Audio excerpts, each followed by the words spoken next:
처음부터 복잡했던 건 아니었던 것 같아요. HTML 파일에 자바스크립트 몇 줄 짜고 서비스를 배포하는 그런 시대도 있었고, 요때 고민은 인터넷 익스플로러 같은 이제 브라우저에 대응하는 것들이 좀 필요한 정도였죠. 해법도 물론 있었습니다. 본격적으로 피곤하다는 거는 싱글 페이지 어플리케이션이 나오고 한 몇 년 뒤, 그러니까 2015년 전후인데요. 그 뒤로도 지금 거의 9년 정도 지난 것 같은데, 지금은 어떤가요? 더 복잡해진 상황이라고도 볼 수 있죠. 이 공부하는 입장에서도 상당히 괴로운데, 뭘 어디서부터 해야 될지 해도 끝이 없다, 이렇게 느낄 수가 있습니다. 왜 이러는지 한번 알아보죠. 앱은 빠르고 웹은 느리다. 이게 이제 일반적인 우리가 생각을 하는 내용인데, 이 이유는 당연히 웹이 브라우저라는 어플리케이션 위에서 동작하기 때문에 기본적으로 OS에서 동작하는 네이티브 앱보다는 느리겠죠.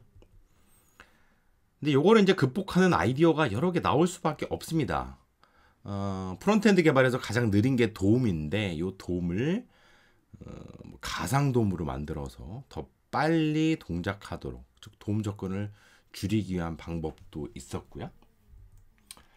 브라우저 렌더링 자체가 느리니까 이건 서버에서 하자라는 시도도 있고, 모바일 웹을 마치 네이티브 앱인 것처럼 동작하기 위한 몸부림도 있습니다.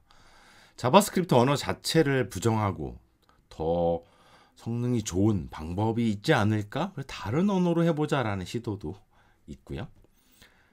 연산이 많으면 느리겠죠. 싱글 스레드는 안 될 것 같으니 다른 스레드로 뭔가 동작하는 방법은 없을까라는 시도도 있고, 우리가 사용을 할 수가 있죠. 성능을 개선하기 위한 노력이 참 많은데, 선택지 많아졌지만 웹은 그만큼 복잡해질 수밖에 없었습니다. 프론트엔드 서비스는 간단한 것부터 복잡한 것까지, 뭐 어떤 건 하루 만에 만들고 어떤 거는 며칠이 걸릴 수도 있죠. 웹에서 게임도 돌아가요. 이게 막상 해보면 또 뭐 생각보다 빠릅니다. 서비스가 다양하면 이제 구현 방식도 다양해야 되겠죠. 뭐가 맞지 고민하다가 여러 가지 시도를 하게 됩니다. 그러다 보니 구현체도 실제로 다양하고요. 물론 여기서 또 만능 프레임워크는 있기가 어렵습니다. 그러니 계속 생기는 것이겠죠. 이게 문제는 선택도 쉽지가 않은 거예요. 그래서 리액트가 필요한가? 아니면 이거 바닐라로 해도 될 것 같은데, 이런 고민이 늘 있죠. 근데 여기서 이제 작은 문제가 또 있습니다. 각자 상황에 맞게 만들어진 프레임워크인데, 이제 자기의 본분을 잘 몰라요. 그래서 나 동적인 것도 지원되는데, 나 정적인 사이트 개발도 할 수 있어. 이러다 보니 선택을 할 때 우리가 상당히 힘든 상황에 놓여 있게 되는 것이겠죠. 다양한 웹 서비스, 그 다음에 다양한 웹 프레임워크, 이건 당연한 건데 프론트엔드를 복잡하게 하고 있는 원인이라고도 볼 수 있죠. 앞서 봤듯이 프레임워크는 여러 가지인데요. 이게 이제 기본적인 기능뿐 아니라 다른 것들도 많이 요구되고 있어요. 그렇게 기본 프레임워크에 여러 가지 추가 기능을 확장시킨 프레임워크들이 등장했죠. 메타 프레임워크라고 하죠. 원래 프레임워크도 다양하고 계속 변하는데, 이것도 어려운데 또 이거를 포함하고 있는, 여러 가지 기능을 포함하고 있는 새로운 프레임워크까지 또 알아야 우리가 개발을 할 수 있는 현대의 상태죠. 복잡하죠. 애플리케이션 쪽은 큰 회사들이 표준을 주도하고 뭐 아무래도 이끌어가고 있는 것 같아요. 웹은 그럴 만한 회사가 뭐 없죠. 어떻게 보면 공동의 커뮤니티를 통해서 표준이 정해집니다. 물론 입김이 강한 회사가 있긴 하고요. 그렇다 보니 어떤 플랫폼이 독점을 하면서 세상을 이끌어가는 데 한계가 있습니다. 크롬과 같은 브라우저 벤더들이 막 새로운 API 이것도 되고 저것도 되고 하는 것들을 마구 만들 수가 있습니다. 또는 이제 큰 웹 서비스를 하는 회사들이 라이브러리나 도구를 만들어서 웹의 세계를 아무래도 주도하기도 하고요.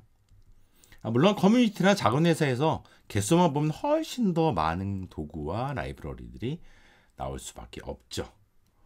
뭐 주도 세력이 없어서 꼭 그런 건 아니지만 웹은 아무래도 공개되어 있고 좀 개방적이죠. 이처럼 뚜렷한 주도자 없이 사방에서 웹의 자원을 만들고 내고 있으니 웹 세상은 풍요롭죠. 하지만 어찌 보면 과포화가 아닌가? 그런 생각이 들 수밖에 없습니다. 자바스크립트는 문법적으로 좀 아쉬운 점들이 네, 조금 있어요. 예전에는 뭐 클래스 키워드도 없었고요. 타입은 또 동쪽으로 결정되죠.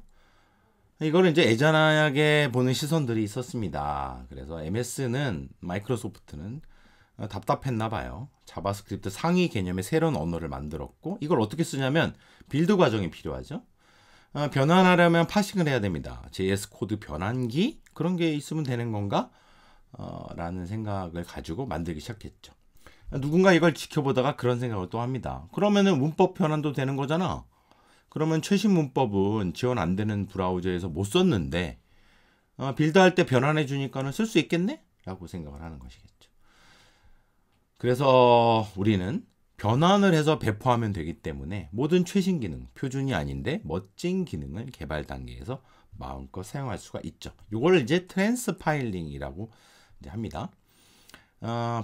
트랜스파일링 하려면 빌드 도구가 필요하겠죠. 런타임 때 일어나지 않기 때문에 빌드 도구가 많아졌습니다.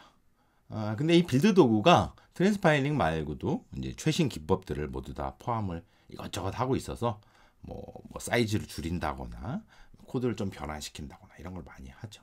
그러다 보니 느려요. 그러다 보니 또 다른 게 또 만들어지고요. 거기에 또 기능을 넣다 보면 또 느리고 또 다른 게 생기고 점점점. 우리가 빠뜨린 것이 하나 있네요. CSS. 세상이 너무 변하는데 얘네들도 멈출 수는 없죠. 세상과 잘 어울리도록 계속 환경에 맞춰서 넥스트가 나왔어. 거기에는 이런 방식이 최선이야. 뭐가 나왔어? 여기에는 이런 CSS가 최선이야. 계속 나오고 있습니다. 또 CSS는 개발자들이 어떻게 해야 이걸 자동화하고 쉽게 짤까 고민이 많습니다. 그러다 보니 그런 방법으로 여러 가지 시도가 있죠. 물론 CSS를 자동으로 해줄 수 있는 방법은 많이 없죠. 아무튼 참 많습니다. 계속 생기고 있죠. 오늘 몇 가지를 알아봤는데요. 왜 이렇게 복잡한지 좀 이해하는 데 도움이 되셨으면 좋겠고 혼란스러운 세상이네요. 모두 다 화이팅 하십시오.